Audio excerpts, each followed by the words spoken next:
Iran ने straight of Hormuz को अपनी निजी जागीर घोषित करते हुए वहां से गुजरने वाले हर एक जहाज पर 20 लाख डॉलर का कमीशन यानी कि गुंडा टैक्स वसूलने का ऐलान किया। ईरानी सांसद अलाउद्दीन बोरोजेर्दी के इस बयान ने वैश्विक व्यापार में हड़कंप फैला दिया।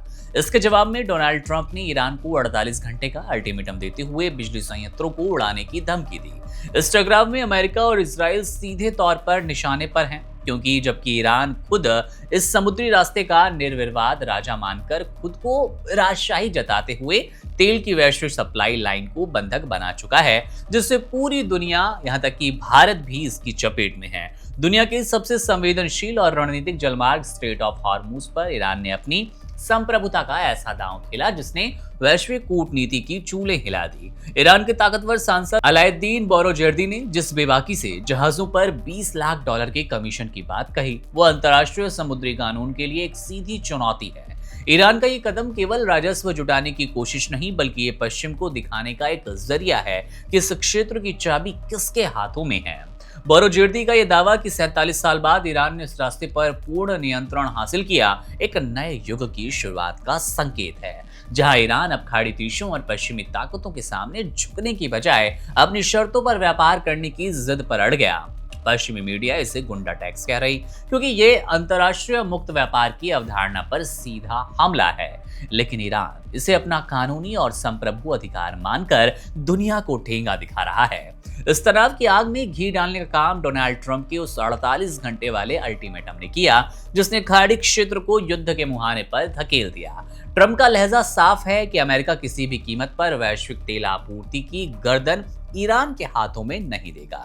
ट्रंप ने सीधे तौर पर ईरान की ऊर्जा ढांचे और बिजली संयंत्रों को मलबे में तब्दील करने की जो धमकी दी, उसने तेहरान की सत्ता के गलियारों में हलचल तो पैदा ही की, लेकिन ईरान के हौसले पस्त होने की बजाय और भी अधिक आक्रामक हो गए। ईरान की सैन्य शाखा खातम अल अनबिया ने जिस अंदाज में पलटवार किया, वो दुनिया के लिए डरावना सपना बन रहा है। ईरान ने स्पष्ट कर दिया कि अगर उसकी धरती पर एक भी मिसाइल गिरी तो वो पूरे मध्य पूर्व को युद्ध की आग में झोंक देगा। ईरान की इस धमकी का मतलब है कि इराक, सीरिया, लेबनान से लेकर खाड़ी के वो तमाम देश, तमाम ठिकाने जहां पर हमला होगा, जहां जहां अमेरिकी सैनिक तैनात है, अमेरिकी बेस है, जहां इजराइल के हित जुड़े हैं, वो भी ईरान के निशाने पर रहने वाले हैं। ईरान इस समय खुद को उस राजा की भूमिका में देख रहा है जो कि समुद्र की लहरों पर अपनी मर्जी का टैक्स वसूलेगा, और इस संकट में सबसे ज्यादा वो देश फंस रहे हैं जिनकी ऊर्जा जरूरतें इस सक्रिय जलमार्ग से होकर गुजरने वाले टैंकरों पर टिकी है। हमने भारत का जिक्र किया, भारत के कई एलपीजी टैंकर, इसके साथ कई क्रूड ऑयल के ऐसे बड़े बड़े जहाज इसी रास्ते से आते हैं, और देश में एलपीजी किल्लत भी इसी का नतीजा है।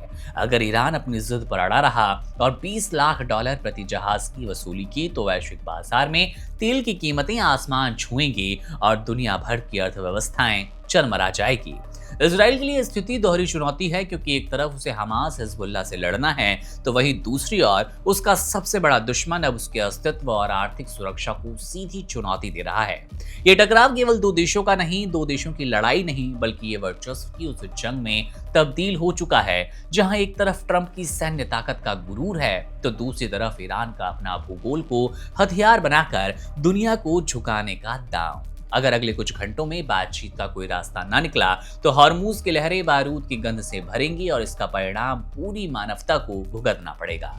ईरान ने स्पष्ट कर दिया कि अब वो किसी भी दबाव में पीछे नहीं हटने वाला और अपनी संप्रभुता की रक्षा के लिए पूरी दुनिया की अर्थव्यवस्था को दांव पर लगाने को तैयार है। गुंडा टैक्स इसीलिए जिक्र आया क्योंकि अब वो मनमानी टैक्स वसूलेगा और एक मोटी रकम ईरान के राजस्व के लिए तैयार करने वाला है।